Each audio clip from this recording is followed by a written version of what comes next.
क्वचिदटतपनोपरागकाले पुरिनिदधत्कृतवर्मकामसूनु यदुकुलमहिलावृतसुतीर्थं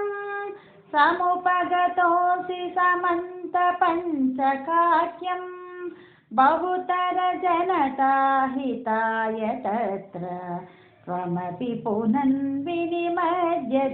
ततोऽयं विजगणपरिमुक्तवित्तराशिः सममिलताः कुरु पाण्डवादिमित्रैः तव खलु दयिता जनैः समेता द्रुपदसुता त्वयि गाढभक्तिभारा तदुदित भवदावृत्तिप्रकारैर् अतिमुमुदे सममन्यभामिनीभिः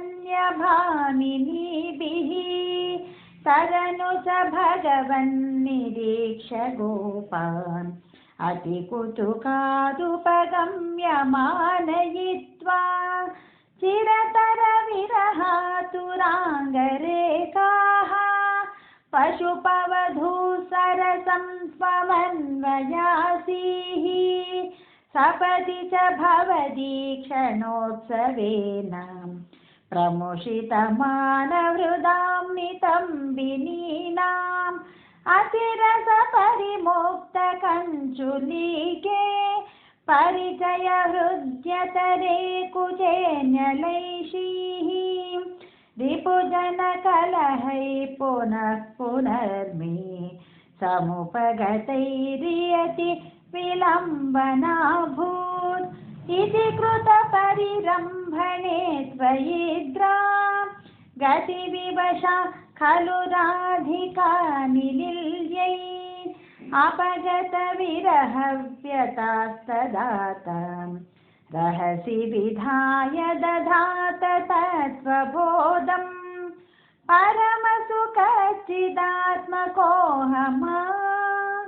आत्मेत्युदयतु वस्फुटमेव चेतसीति सुकरसपरिमिश्रितो वियोगः किमपि पुरा भवदुद्धवोपदेशैः समभवदमतः परन्तु तासां परमसुखैकृमयि भवद्विचिन्तां मुनिवरनिवहैस्तवातपित्र दुरितशमाय शुभानि पृच्यमानैः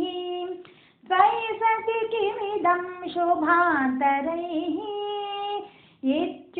इत्युरुहसितैरपि याजितस्तदासौ सुमहति यजने वितायमाने प्रमुदितमित्रजने सहैव गोपाः यदुजनमहिता स्त्रीमासमात्रं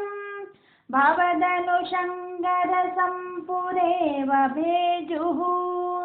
प्रपगमसमये समेत्य राधां दृढमुपगुह्य निरीक्ष्य वीतकेदां प्रमुदितहृदयः पुरं प्रयातः पवनपुरेश्वर पाहि मां गदेभ्यः क्वचिदटतपनो